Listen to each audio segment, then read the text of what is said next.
गुरुजींच्या कीर्तन प्रवचनातील काही निवडक विचार.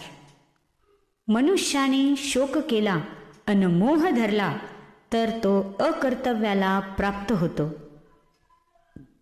अन तो अकर्तव्याला प्राप्त झाला की अधोगतीला जातो.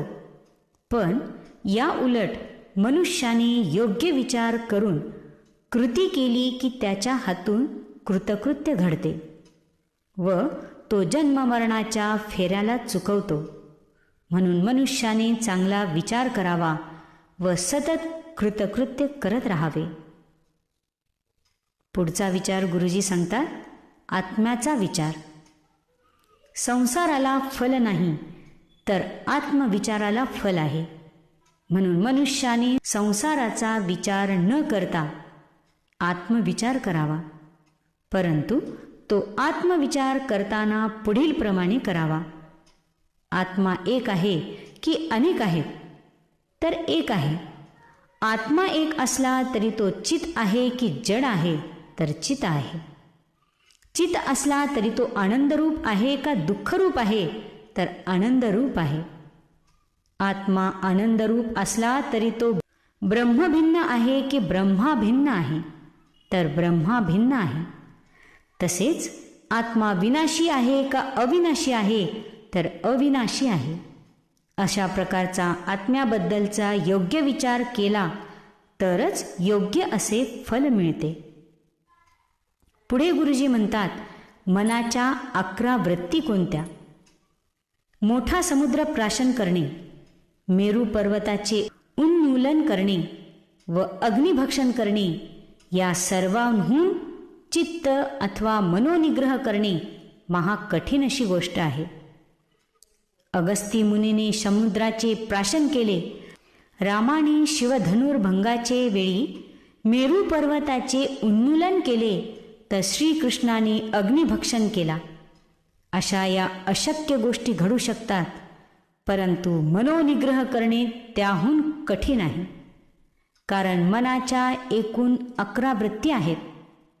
5 कर्मेंद्रिये, 5 ज्ञानेंद्रिये व 1 अभिमान. अशा 11 वृत्ती 5 सूक्ष्म विषय, 5 कर्मे व 1 शरीर यांच्या आधारावर कार्य करीत असतात. यावर एकच उपाय म्हणजे परमार्थामध्ये मनोभावे भक्ती करणे. गुरुजी आपल्या प्रवचनात मनाच्या अवस्था सांगत, मनुष्य केवळ बंधमोक्षाचा विचार करतो, परंतु त्याच्यामध्ये वास करत असलेल्या मनामुळे एकूण 14 अवस्था प्राप्त होतात. 1. ईशनिर्मित पदार्थाशी जेव्हा मन व्यवहार करते तेव्हा तिला जागृती म्हणतात. 2. स्वसंकल्पित पदार्थाशी जेव्हा मन व्यवहार करते तेव्हा तिला स्वप्नावस्था म्हणतात. 3. आपले उपादानात जेव्हा मन लीन होते तेव्हा सुषुप्ती म्हणतात. 4. आपले अधिष्ठानात जेव्हा मन लीन होते तेव्हा समाधी म्हणतात. 5. हे मन व्यग्र होऊन व्यवहाराला असमर्थ होते तेव्हा मूर्छा म्हणतात. 6. मन हे शरीराला सोडून जाते तेव्हा मरण म्हणतात. 7. हे मन जेव्हा दुसरे शरीर धारण करते तेव्हा जन्म म्हणतात. 8. हे मन जेव्हा स्वैर वागते तेव्हा पामर म्हणतात. 9. हे मन जेव्हा विधियुक्त व्यवहार करते तेव्हा विषयी म्हणतात. 10. हे मन स्वस्वरूपाची जेव्हा ओळख करण्याची इच्छा करते तेव्हा मुमुक्षु म्हणतात. 11. या मनाला जेव्हा स्वस्वरूपाची ओळख झालेली असते तेव्हा जीवनमुक्ती म्हणतात. या जीवनमुक्तीच्या विलक्षण सुखाच्या 3 अवस्था असतात. त्या मनाने विषयातून परांगमुख होऊन अनासक्त होणे म्हणजे असंसक्ती. 13. त्या मनाला पदार्थाची प्रतीतीच न येणे म्हणजे पदार्थाभाविनी. तर 14. या मनाला सगळीकडे स्वस्वरूपा स्थिती दिसणे म्हणजे तुर्या. या सर्व अवस्था मनाच्या योगानेच होतात. म्हणून परमार्थामध्ये मनोनिग्रहाला फार महत्त्व आहे.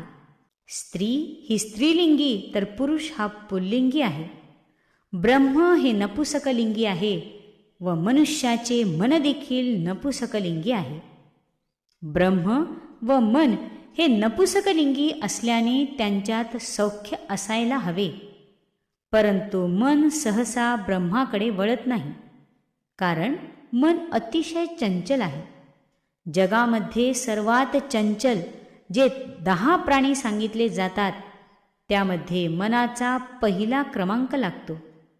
एका सुभाषितात म्हटलेच आहे, मनो मधुकरो मेघो मानिनी मदनो मरुत मामदो मर्कटो मत्स्यो मकरो दशचंचला.